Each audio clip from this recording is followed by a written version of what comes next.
Soutien aux organisations, c'est une équipe de 11 personnes en 2019-2020, dont 8 à la formation. En 2019-2020, 41 formations ont eu lieu à la programmation. Et le commentaire général, c'est que c'est très aidant de travailler avec une personne objective et externe à l'organisation. Pour les formations sur mesure qui se donnent un peu partout au Québec, on note une augmentation dans les champs des communications, de la gouvernance et de l'intervention. Et quelque chose de très intéressant et de très tripant pour nous, les formateurs, c'est bien la question des accompagnements. Alors, ça signifie d'accompagner un groupe à l'interne, les soutenir dans une démarche, soit avec les membres, le conseil d'administration, la direction générale. Ça peut aller de quelques heures à plus de 100 heures sur différentes questions, planification stratégique, conditions de travail, règlements généraux. Et oui, on a continué à offrir ce service-là durant la pandémie parce qu'on trouvait ça important et les groupes ont très apprécié. Au cours de la dernière année, nous avons débuté une nouvelle entente avec les organismes soutenus par Centraide du Grand Montréal. Grâce au programme O2, ceux-ci bénéficient de 1000 heures d'accompagnement gratuit. C'est un programme qui est très apprécié de la part des organismes, mais de notre part, ça nous permet aussi de rejoindre des groupes qu'on ne rejoindrait pas autrement.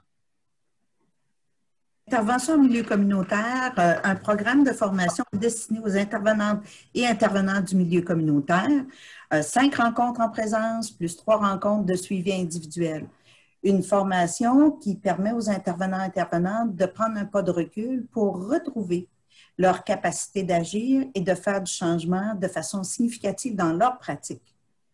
Les participants diront que de se retrouver en groupe, c'est vraiment formidable de pouvoir expérimenter aussi une démarche aussi intéressante. Guide de planification stratégique pour vous accompagner dans vos démarches, qu'elles soient ponctuelles ou à travers tout le processus. L'année 2020 est venue nous rappeler collectivement combien les mesures de conciliation famille-travail étaient importantes pour tous, qu'on soit parents, étudiants, proches aidants, parfois les trois en même temps. Le projet de formation sur la conciliation garde toute sa pertinence pour quiconque veut réfléchir à cet enjeu-là qui est incontournable. Merci beaucoup à nos partenaires qui ont permis le succès et le rayonnement aussi de nos projets. Merci. Pendant la pandémie, on a proposé 7 webinaires gratuits qui nous ont permis de rejoindre 501 personnes. On a aussi fait 13 capsules de mini-formation et vous pouvez les voir sur notre chaîne YouTube. L'année 2020 a été marquée au Centre Saint-Pierre sous le signe de l'agilité dans l'apprentissage. Apprentissage sur le plan technologique à travers la plateforme virtuelle Office 365, de nouveaux outils collaboratifs tels que Teams ou encore des outils de rencontres virtuelles comme Zoom. Mais ça a aussi été l'objet d'apprentissage sur le plan pédagogique. Nous avons dû adapter en profondeur nos stratégies, la durée de nos formations, leurs objectifs ainsi que les exercices proposés à distance.